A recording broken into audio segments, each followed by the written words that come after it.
Welcome to the world of IELTS practice tests. Please take a piece of paper and note down your answers. The answer keys are provided at the end of this practice test. You may use it knowing your band score. Please subscribe to our channel. Do not miss the new practice tests and strategies. You will hear a number of different recordings, and you will have to answer questions on what you hear. There will be time for you to read the instructions and questions, and you will have a chance to check your work. All the recordings will be played once only. You will hear a man interviewing a woman in the street about her use of transport. First, you have some time to look at questions 1 to 5.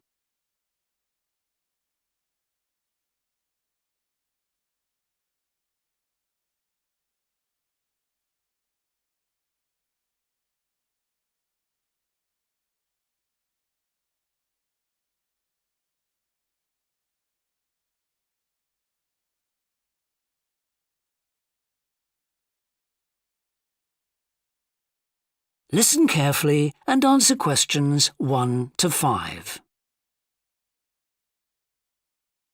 Excuse me? Yes? I wonder if you could spare a few minutes to do a survey on transport. It won't take long. No, that's fine. Oh, lovely. The survey is on behalf of the local council. They'd like to know about what transport you use and any suggestions for improvement. Can I start by asking you how you travelled to town today? Sure, I came on the bus. Great. Now, can I get a few details about yourself? OK. What's your name? It's Louisa. Yes. Hardy. Can you spell that, please? Yes, it's Hardie. Great, thanks. And can I have your address? It's 19 Whitestone Road. Oh, right, I know that area. It's Bradfield, isn't it? That's right. Is the postcode GT7? It's actually GT8 2LC. Great. And could I ask what your job is? Are you a student? I've actually just finished my training. I'm a hairdresser. Oh, right. And one more question in this section. What is the reason for you coming into town today? Actually, it's not for shopping today, which would be my normal reason, but to see the dentist. Right. Thanks. Before you hear the rest of the interview, you have some time to look at questions 6 to 10.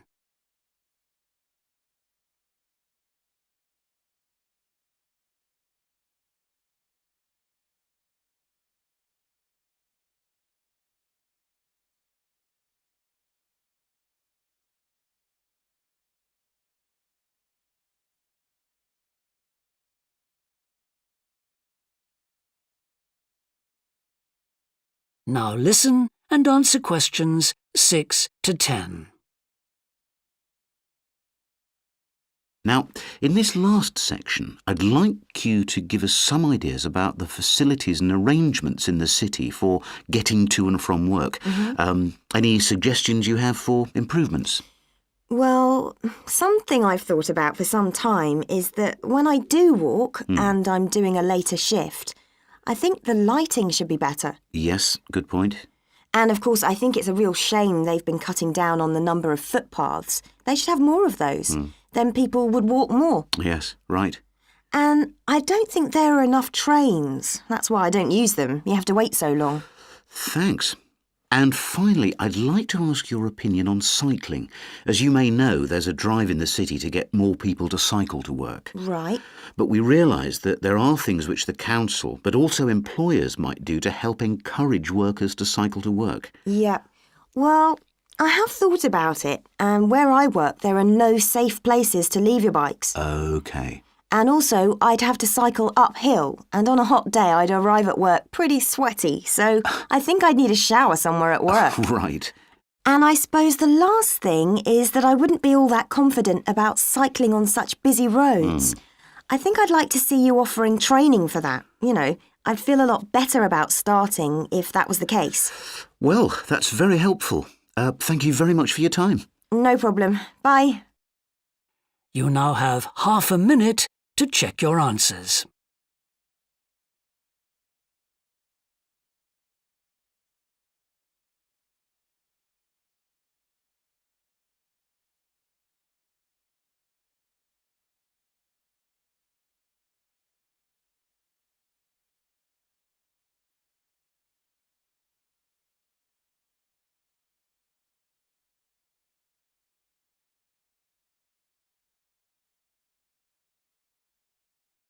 You will hear a representative of a city council giving information about 2 new facilities which are opening soon in the city.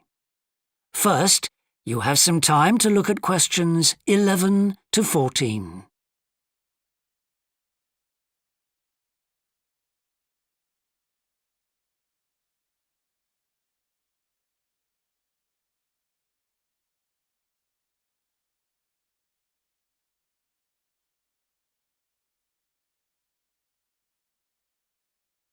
Now listen carefully and answer questions 11 to 14. Good morning. I'm very pleased to have this opportunity to say a little about 2 exciting new developments in the city: the Brackenside open-air swimming pool and the Children's Adventure Playground in Central Park. As many of you may know, the idea for these initiatives came from you, the public, in the extensive consultation exercise which the City Council conducted last year. And they have been realised using money from the SWRDC, the South West Regional Development Commission. First of all, Brackenside Pool. As many of the older members of the audience will remember, there used to be a wonderful open-air pool on the seafront 30 years ago, but it had to close when it was judged to be unsafe. For the design of this new heated pool, we were very happy to secure the talents of internationally renowned architect Ellen Wendon, who has managed to combine a charming 1930s design, which fits in so well with many of the other buildings in the area, with up-to-the-minute features such as a recycling system, the only one of its kind in the world, which enables seawater to be used in the pool. Now, there's been quite a bit of discussion in the local press about whether there would be enough room for the number of visitors we're hoping to attract, but the design is deceptive, and there have been rigorous checks about capacity. Also, just in case you were wondering, we're on schedule for a June the 15th opening date, and well within budget, a testimony to the excellent work of local contractors Hickman's. We hope that as many people as possible will be there on June the 15th. We have engaged award-winning actress Coral White to declare the pool open, and there'll be drinks and snacks available at the poolside. There'll also be a competition for the public to decide on the sculpture we plan to have at the entrance. You will decide which famous historical figure from the city we should have. Before you hear the rest of the talk, you have some time to look at questions 15 to 20.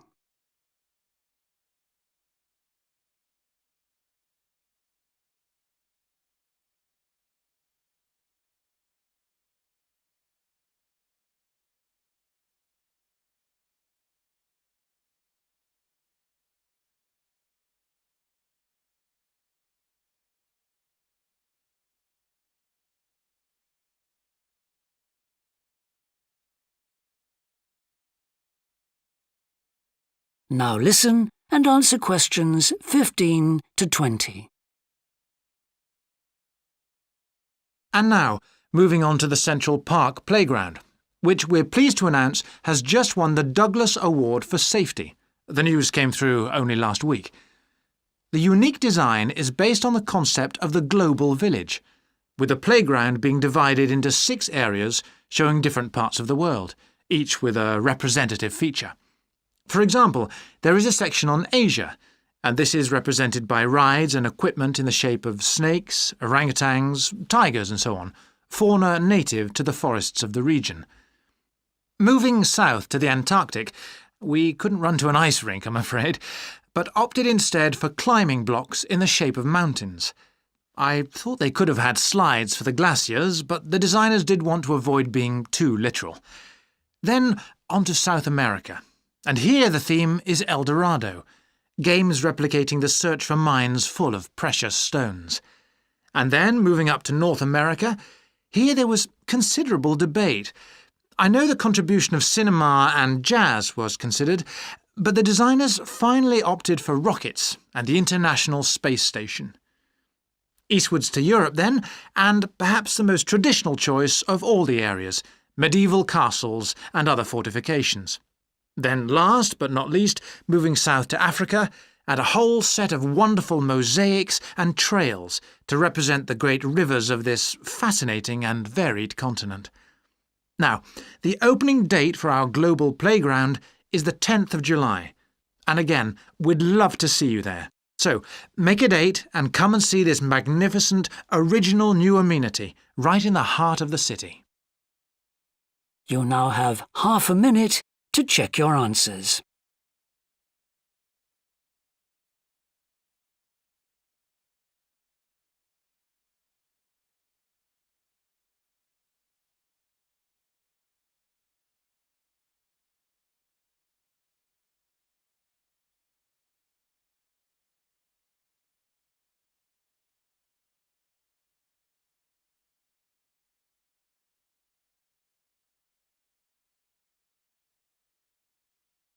You will hear two anthropology students called Victor and Olivia discussing their joint presentation about a Norwegian explorer called Thor Heyerdahl. First, you have some time to look at questions 21 to 24.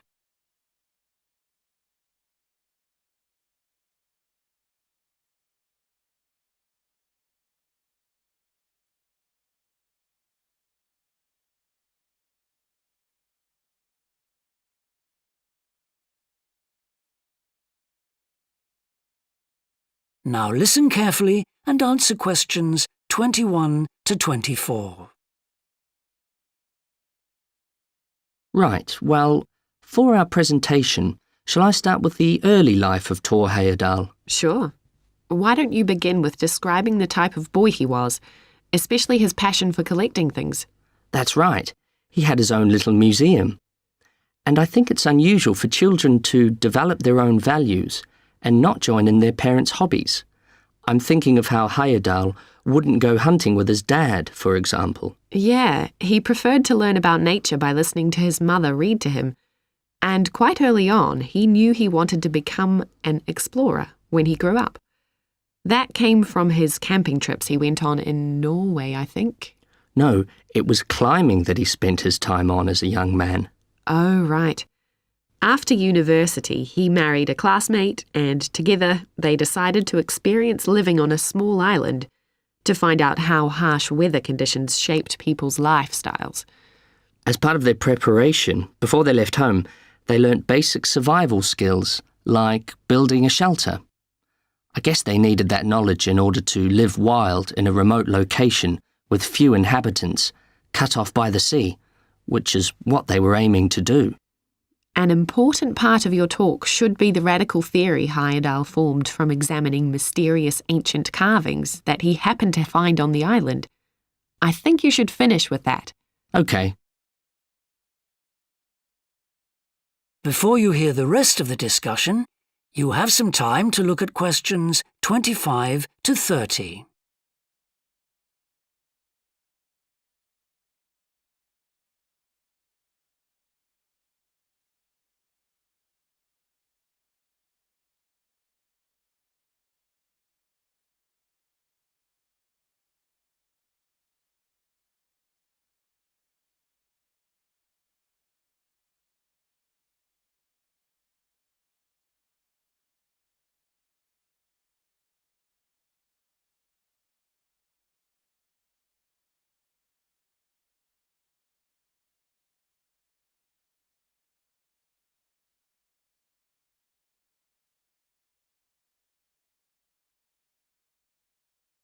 Now listen and answer questions 25 to 30. All right, Victor, so after your part, I'll talk about Thor Heyerdahl's adult life, continuing from the theory he had about Polynesian migration. Up until that time, of course, academics had believed that humans first migrated to the islands in Polynesia from Asia in the west. Yes, they thought that travel from the east was impossible because of the huge empty stretch of ocean that lies between the islands and the nearest inhabited land. Yes, but Heyerdahl spent ages studying the cloud movements, ocean currents, and wind patterns to find if it was actually possible. And another argument was that there was no tradition of large shipbuilding in the communities lying to the east of Polynesia. But Heyerdahl knew they made lots of coastal voyages in locally built canoes. Yes, or sailing on rafts, as was shown by the long voyage that Heyerdahl did next. It was an incredibly risky journey to undertake. Sometimes I wonder if he did that trip for private reasons, you know, to show others that he could have spectacular adventures. What do you think, Olivia? Well, I think it was more a matter of simply trying out his idea, to see if migration from the east was possible. Yes, that's probably it. And the poor guy suffered a bit at that time because the war forced him to stop his work for some years. Yes. When he got started again and planned his epic voyage, do you think it was important to him that he achieve it before anyone else did? I haven't read anywhere that that was his motivation. The most important factor seems to have been that he used only ancient techniques and local materials to build his raft. Yes. I wonder how fast it went. Well, it took them 97 days from South America to the Pacific Islands. And after that, Heyerdahl went to Easter Island, didn't he? We should mention the purpose of that trip. I think he sailed there in a boat made out of reeds. No, that was later on in Egypt, Olivia. Oh, yes, that's right. But what he wanted to do was talk to the local people about their old stone carvings and then make one himself to learn more about the process. I see. Well, what a great life. Even though many of his theories have been disproven, he certainly left a lasting impression on many disciplines, didn't he? To my mind, he was the first person to establish what modern academics call practical archaeology. I mean that they try to recreate something from the past today, like he did with his raft trip. It's unfortunate that his ideas about where Polynesians originated from have been completely discredited. Yes. Right, well, I'll prepare a PowerPoint slide at the end that acknowledges our sources. I mainly used The Life and Work of Tor Heyerdahl by William Oliver. I thought the research methods he used were very sound, although I must say I found the overall tone somewhat old-fashioned. I think they need to do a new, revised edition. Yeah, I agree. What about the subject matter? I found it really challenging. Well, it's a complex issue. I thought the book had lots of good points. What did you think of the illustration? You now have half a minute to check your answers.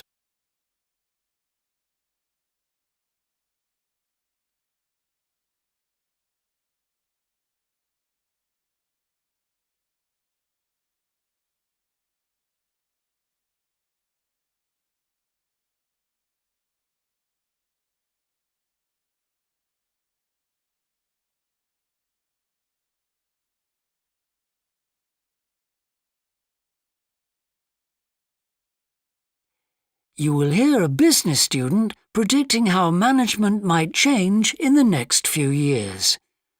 First, you have some time to look at questions 31 to 40.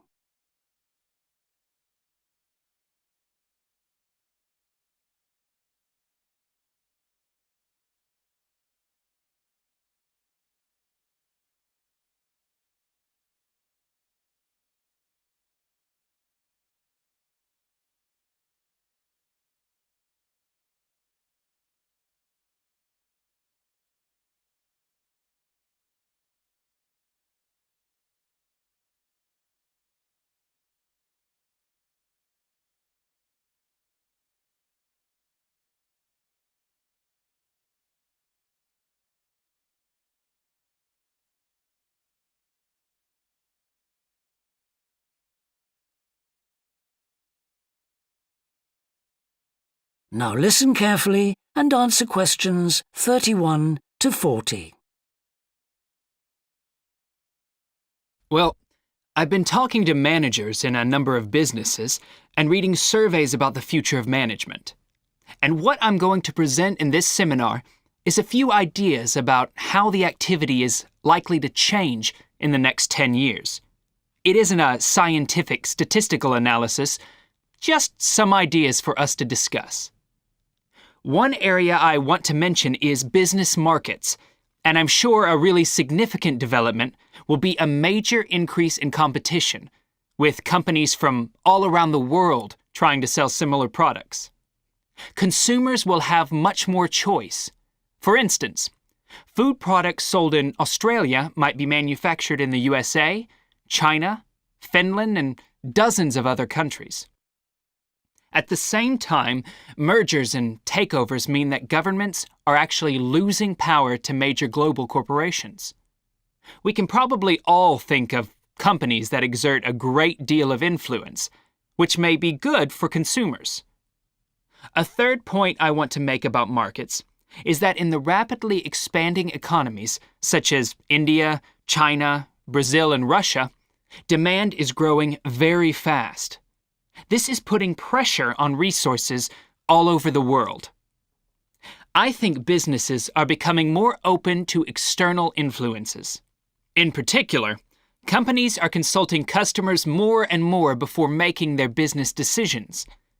Companies are finding out what they want and providing it, instead of making products and then trying to sell them, which is the model of years ago. Another influence is that concerns about the environment will force manufacturers to extend product life cycles to reduce the amount of pollution and waste. And, in some cases, regulation will need to be strengthened. Many societies are much more fluid and democratic, and the structure of companies is changing to reflect that. I think we're going to see a greater emphasis within companies on teams created with a specific project in mind. And when they're completed, the teams will be disbanded and new ones formed. More and more people see work as simply one part of their lifestyle, and not the most important one. And as the workforce is shrinking in some countries, businesses are having to compete for staff instead of being able to choose among a lot of applicants. Typical examples that will attract and retain staff are traditional ones like flexible hours and, something that has been made possible by advances in technology, remote working, with people based at their home, abroad, or almost anywhere they choose.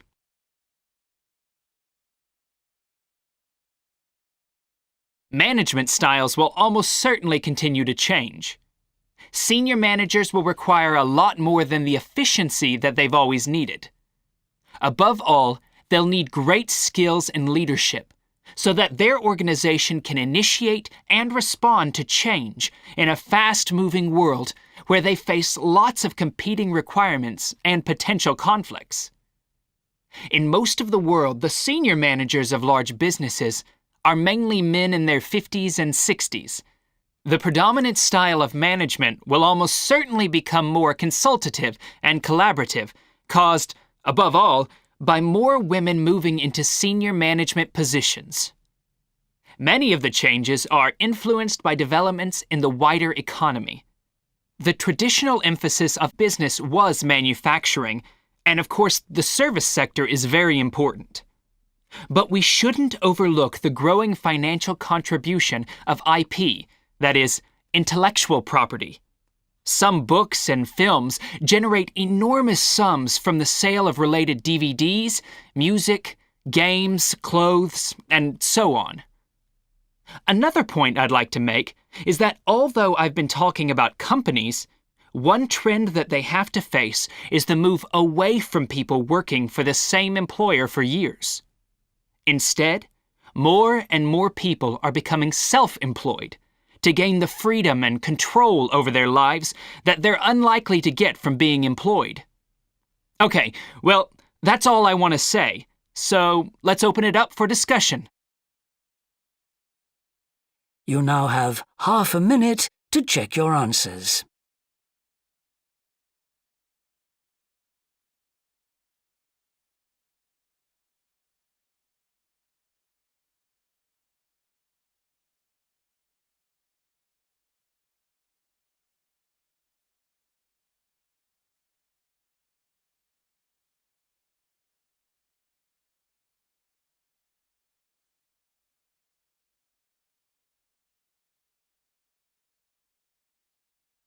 That is the end of the listening test.